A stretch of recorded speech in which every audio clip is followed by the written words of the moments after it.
¿Qué tipos de clientes van a tu barco? La gente que reserva un yate en Ibiza es de todo tipo. El mismo perfil de gente que puedes encontrar en un restaurante o en un hotel. La única diferencia que tienen entre ellos es la capacidad de pagar el coste de este alquiler, que se aleja mucho del que podamos tener tú y yo. ¿Son ricos? Sí, o por lo menos el que lo paga, los invitados a saber, aunque depende a lo que llamemos ricos, no sé. Date cuenta que pasar 10 horas a bordo de un yate como este es impensable para la mayoría de gente como nosotros. Me refiero a que nadie pagaría 5, 6 o 7 meses de sueldo para alquilar un yate por un día. ¿Tan caro es? Sí o no, volvemos a lo de antes, depende de quién lo pague. Mejor con números.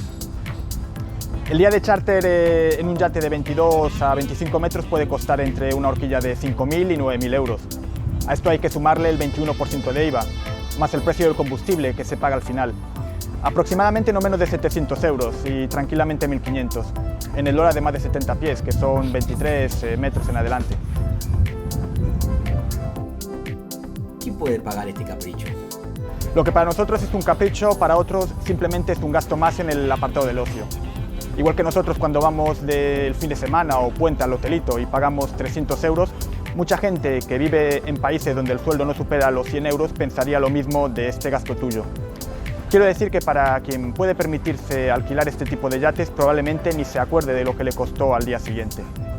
Me ha pasado que por los motivos que sean, algunos clientes llegan a las 2 o a las 3 de la tarde sin prisas, recién levantado de una noche que quizás se prolongó demasiado, para ir directamente al restaurante y poco más.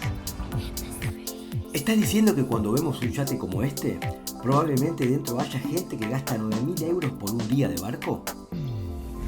Sí, estate seguro que sí, e incluso más, si sumas los gastos del restaurante, de la villa donde dormirán, y la cena en el Lío, Cipriani, los transfers y cualquier otra cosa que te imagines. Pues quién diría que todas esas personas en bañador tan normales, que toman el sol y nadan como todo el mundo, se pueden gastar 1.000 euros la hora. Así es, pero que lleguen al barco en camiseta, bermudas, bikini y chanclas, simpáticos y distendidos, no debe de despistarnos de lo que se espera de nosotros.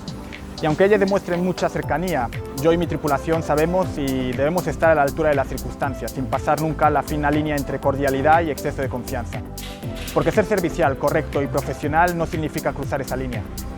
Claro, quién sabe qué personaje hay dentro de cada persona. Sí, pero eso da igual, que sean empresarios, artistas, deportistas o hijos de... Porque ellos no buscan el trato especial, todo lo contrario. ¿Pero qué esperan de ti cuando llegan al yate? Solo quieren tranquilidad, seguridad y discreción. Por lo general se ponen en tus manos, depositan ciegamente su confianza en la tripulación. La mayoría de los clientes ya han estado en yates y también conocen el increíble paisaje que se van a encontrar. Solo necesitan que se les lleve a ellos. ¿Qué se ofrece en el yate? ¿Lujos asiáticos? Para nada.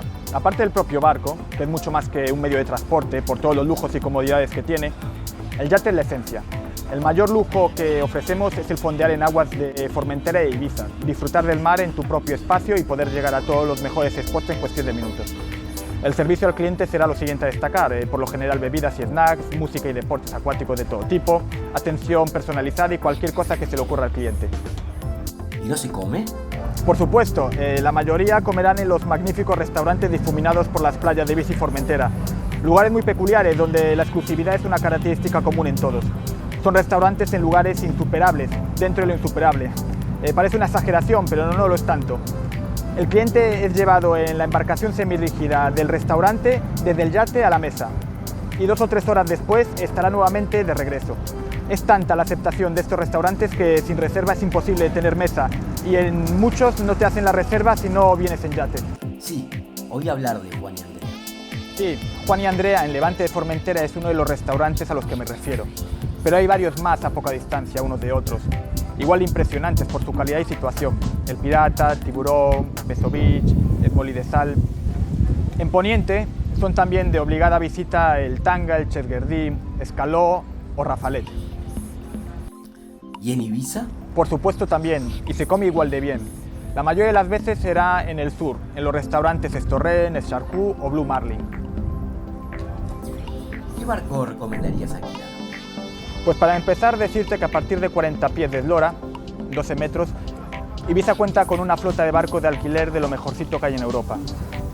Con un presupuesto de 1.800 euros no te va a faltar de nada.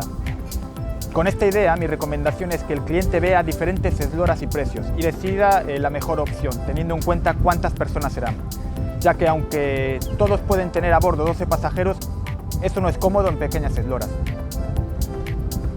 ¿Y alquilar un velero en vez de una motora? Es más barato y puedes disfrutar de la navegación a vela. Los veleros son ideales para pasar una semana a bordo con amigos sin tocar apenas puerto. El precio puede ser una quinta parte del precio de un barco a motor y el consumo inapreciable. Pero por su compacta distribución y poca velocidad no son adecuados para un día de alquiler en Ibiza. Es otra filosofía, es disfrutar de la navegación a vela, tanto como estar fondeados. Pasar días enteros de relax, cocinar a bordo y hacerlo todo uno mismo. El velero es ir de camping y el yate a motor ir de hotel. ¿Qué hace si hay mucho viento? El viento por lo general no es un problema, porque dependiendo de dónde sople podremos ir a lugares resguardados de él, evitando las incomodidades de las olas y los balanceos del barco. Es muy fácil decidirlo. Si sopla de levante ponemos rumbo a Espalmador, Illetas y Calasaona. Si sopla de poniente ponemos rumbo a Espujols, Punta Prima y Escaló. Si sopla de norte evitaremos Formentera en caso de que no queramos llegar a las playas de Migjorn e iremos al sur de Ibiza, Calallondal y Estorret. Si sopla del sur nos resguardaremos en Espujols y Escaló. En caso de que el cliente tuviese reservado un restaurante donde sople el viento, le recomiendo cambiarlo para aumentar el disfrute y el confort. ¿Y si llueve? Ese es el problema. Con densa lluvia el paisaje cambia por completo.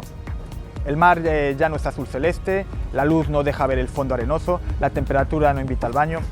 Por suerte en verano pocos días son así, muy pocos, y cuando ocurre por lo general se suspende el charter y se cambia para otro día o se devuelve el dinero. Lo mejor es dejar claro este punto a la hora de hacer la reserva.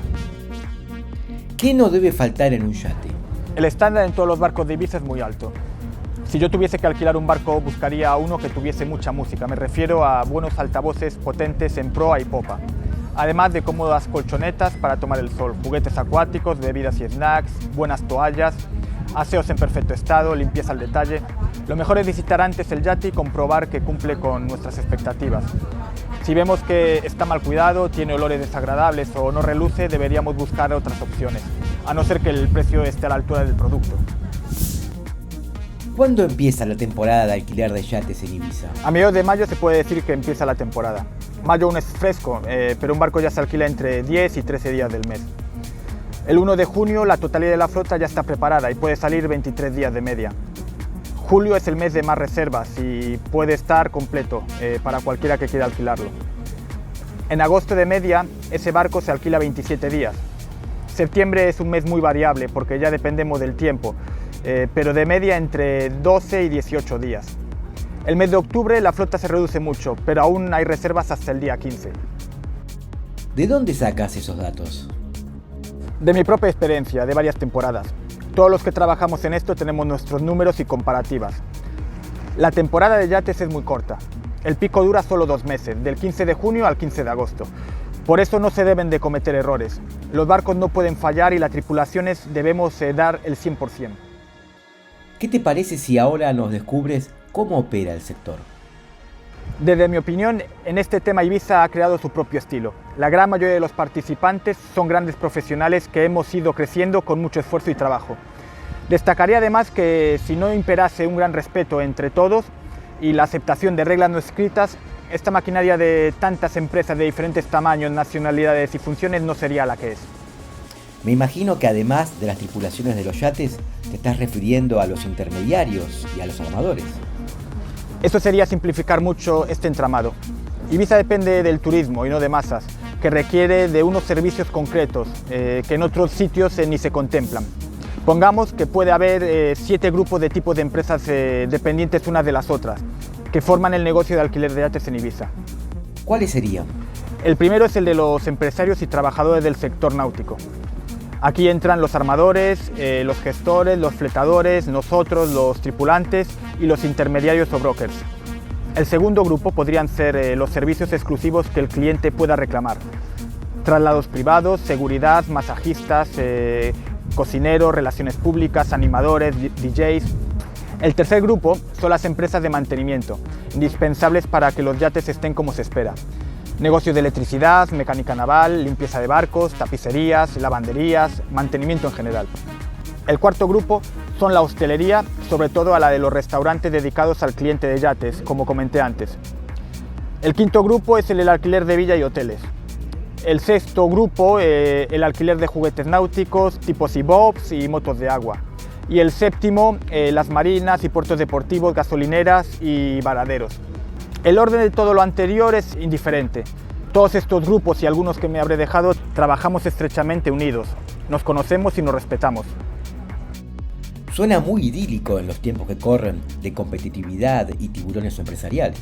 No te digo lo contrario, y seguro que Ibiza no es diferente, pero se antepone el respeto por el trabajo de cada uno. Lo que quiero decir es que, por ejemplo, a lo que se refiere a los precios de alquiler de los yates, el cliente no se va a encontrar un mercado persa, y que los intermediarios van a respetar en todo momento de dónde ha venido cada cliente y no se robarán. Este negocio parece una tarta muy suculenta. ¿Quién se la come?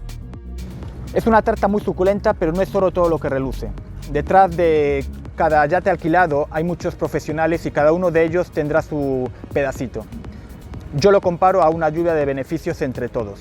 Armadores, fletadores, brokers, tripulantes, marinas, badadero, servicios técnicos. Como ves, el premio sale muy repartido, pero todos ganamos a cambio de profesionalidad y trabajo. ¿Y en manos de quién están los negocios? ¿Grandes empresas? Para nada. Son en su mayoría empresas pequeñas de emprendedores que con su esfuerzo y tiempo han conseguido hacerse un hueco en este mercado. Los amarres son los que son y por tanto la flota, el volumen de negocio, tienen un techo y es parecido año tras año. ¿Crees que faltan amarres? Este es un tema de perspectivas. Yo te diría que más amarres son deseables y convenientes, porque de momento el mar y la zona de fondeo pueden absorber más flota. Pero por desgracia quien manda no piensa lo mismo y temporada tras temporada se nos estrechan más las limitaciones de las zonas de fondeo. ¿Qué quieres decir? Pues eso, que donde antes podíamos estar una cantidad de barcos fondeados de forma segura, cada año se complica, porque se nos empuja más lejos de la costa, provocando afinamientos y peligros innecesarios. Porque a cierta profundidad, que no es mucha, los yates no pueden garantizar un fondeo seguro, e incluso yates pequeños ni tendrían cadena suficiente para hacerlo. Hay intereses que buscan problemas fantasmas donde no existen. ¿Con qué intención se podría hacer eso? Porque se han dado cuenta que pueden rentabilizar los fondeos que siempre han sido gratuitos y libres, legislando y creando los llamados polígonos ecológicos de fondeo, donde se nos están obligando a que pasemos por caja para reservar un fondeo con argumentaciones muy vagas, pero usando las palabras todopoderosas protección, ecología y poseidonia. Imagínate la libertad de navegar y decidir dónde y cuándo queremos fondear en función de la meteorología y los deseos del cliente no podrá ser. Es una opinión personal, pero los hechos son los que son. Pero la protección de la posidonia y el medio ambiente, ¿no son suficiente motivo para regular y ordenar los fondeos de los yates? Por supuesto, pero es que de siempre ya es así. Los barcos cumplen normas muy severas de seguridad y anticontaminación. Los tripulantes estamos muy formados y concienciados en temas de seguridad, reglamentos y medio ambiente. Sabemos dónde se puede y no se puede fondear. Pero lo que tenemos ahora es contraproducente. El problema es que hay asociaciones ecológicas que reciben subvenciones por decir qué es lo que se debe y no se debe hacer para salvar tal o cual planta, o para reducir el impacto que se les ocurra. Cuanto más presentes y necesarios se crean, más subvenciones tendrán, y para ello hiperbolizan y dramatizan la situación. Regular cómo, dónde y cuándo se debe fondear y además pagando por gente que no sabe nada de navegación no ayuda ni a la seguridad ni a nuestro sector. Pero si no fuese por ellos, ¿las anclas de los yates destrozarían la posidonia?